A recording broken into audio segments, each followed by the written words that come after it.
Right, third grade. Last week you mixed a bunch of colors with your clay. We have lots of different color choices to use. This week we are going to be making our relief sculpture on our background paper that we painted. Our theme is ocean theme. So I have these helper papers out for you that have several different examples of like coral or plants or different types of fish and creatures that you can find in the ocean that you can use for inspiration. You're not copying one of these, it's just to give you ideas. So to use your clay, we have all these different colors, and you might notice that some of them may not have gotten fully mixed.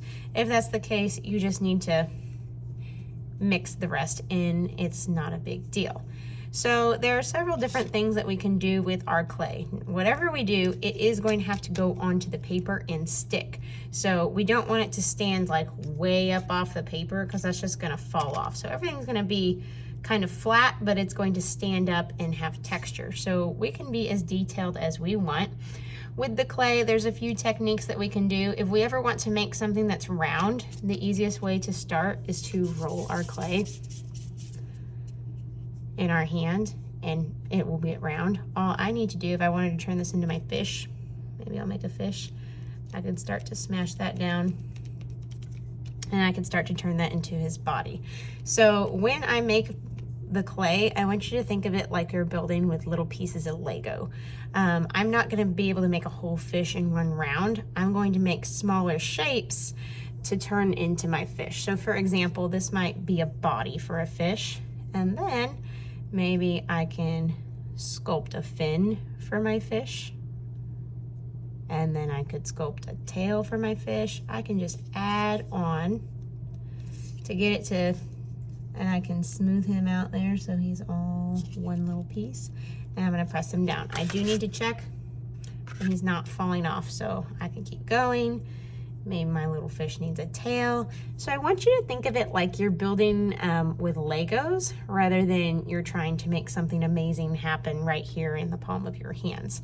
I want you to build piece by piece rather than trying to make a whole thing all at once, because it's a lot easier to build with little shapes instead of trying to do like, oh my gosh, I have to do the whole thing right now. So I'm gonna turn this into my fish's tail. So basically the clay is very obedient to whatever I want it to do. I just need to pinch it how I want it to be. So got a tail, and go ahead and stick him on, okay? I can also layer clay on top. Like let's say, maybe I want my fish to have some stripes. Another technique that you can do, if you want anything long and skinny, if you roll it out, you can also roll it out on the table like that. You can make quite tiny, long, skinny shapes. So maybe I want my fish to have stripes. So I might make him a little stripe. And then I'll just peel off the extra that I don't need. And I can stripe down, press that into my fish. Now he's got a stripe. So I can keep going and adding more and more. You can have little bitty pieces and it is just fine. You just need to make sure that they get attached. So you can layer clay on top of the other clay. You can do the coral down at the bottom. When you do your paper, you do want the dark value to be at the bottom because the sun shines from the top. So the dark value should be at the bottom. But then you can have fun adding different animals and ocean life. You do need at least some sort of plant life in there. So I mean, you can be creative here. Maybe I want to make some coral here. I can stretch, bend, twist, and then I can start to stick it on. Okay. What I don't want to do is just start putting globs on just wherever. I want to be intentional about what I'm doing. I want to build a little ocean scene with my clay. So maybe I wanted to have some rocks at the bottom. I can make little rocks that I'm gonna put at the bottom. So it's really up to you.